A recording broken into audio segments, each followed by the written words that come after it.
गुलाब चेहरे पे मुस्कुराहट, चमकती आंखों में शौक जज्बे। वो जब भी कॉलेज की सीढ़ियों से सहेलियों को लिए उतरती तो ऐसे लगता था जैसे दिल में उतर रही हो।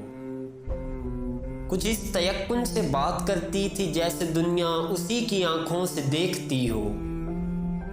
वो अपने रास्ते में दिल बिछाती हुई निगाहों से हंस के कहती, तुम्हारे जैसे बहुत से लड़कों से मैं ये बातें बहुत से बरसों से सुन रही हूँ।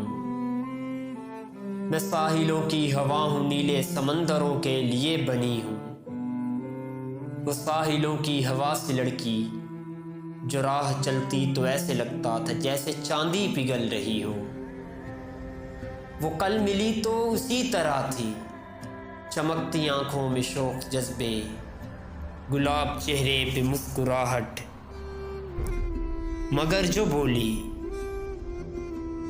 बोली तो उसके लहजे में वो थकन थी कि जैसे सदियों से दश्त ज़ुल्मत में चल रही हो।